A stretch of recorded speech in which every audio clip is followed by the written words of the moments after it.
Alors, on comprend le système, c'est de dire, bah, on va se servir du conflit ukrainien dans lequel on est rentré, presque par effraction, mais comme on nous l'avait demandé, donc c'est fait comme ça, pour dire, ah ben voilà, ça peut être le fédérateur.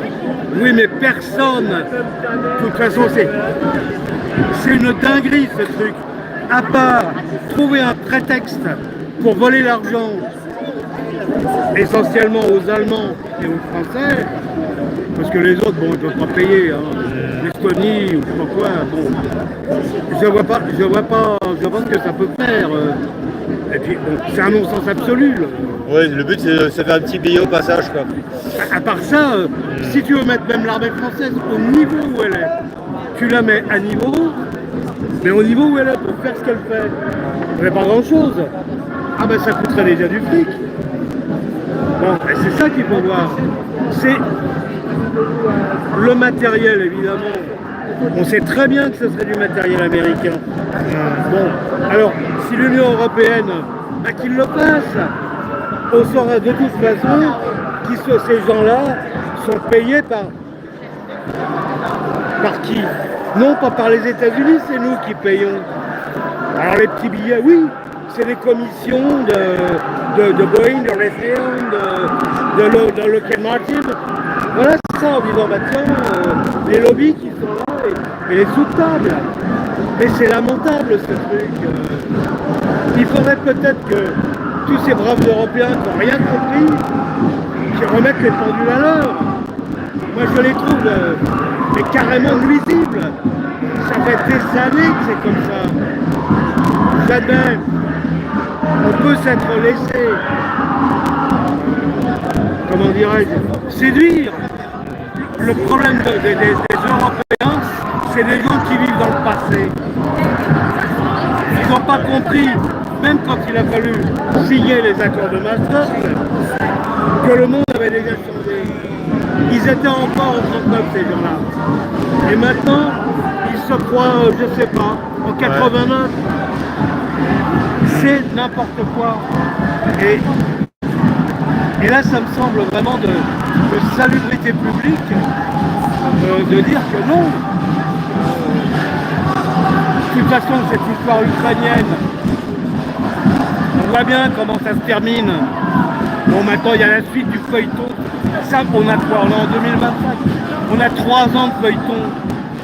3 ans d'un truc complètement minable, absolument lamentable, qui fait suite à cette aventure 2004, 2014.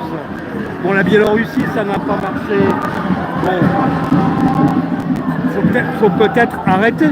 Parce que pendant ça, il pouvait tout se dire, ah, il y a le reste du monde. Ben, le reste du monde qui ont ignoré tout ce petit monde. Ben, et puis voilà, maintenant c'est au poids. Alors moi, ce qui serait une bonne nouvelle, c'est que si l'OTAN pouvait se dissoudre, ce serait d'intérêt mondial. Parce que qu'est-ce qui va se passer? Parce que soit des Américains, soit des Européens, c'est des gens belliqueux, ils aiment ça la guerre. Après, ça leur permet de faire des films, comme Le jour le plus long, je sais pas quoi. C'est pour... tu engraisses le complexe militaro-industriel, et après tu engraisses le complexe médiatico-industriel. Voilà, on dirait que c'est ça. Alors, ça aurait quoi? Une base de l'OTAN en Roumanie, qui évidemment se regarderait en chien de faïence, avec une base à Sébastopol. Mais pourquoi faire? Il faut le savoir. C'est ridicule. J'en ai marre des vieux cons. Et j'en ai marre tous les jeunes qui pensent comme des vieux cons. On va tomber encore sur Macron parce que oui, ça sert à rien. Mais tous ces jeunes crétins qui connaissent rien de la vie, qu'on retrouve partout.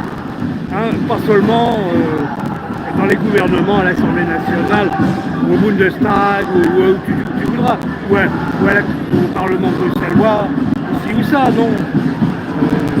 Ces gens-là pensent comme des vieux. Ils ont rien compris.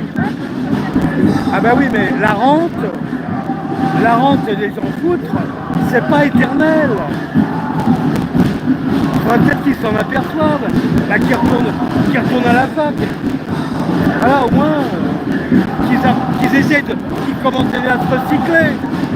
On va pas les engraisser éternellement. Tu vois ce que je veux dire? J'en ai marre de ces vieux cons. Les pires étant, je le répète, les jeunes qui pensent comme des vieux.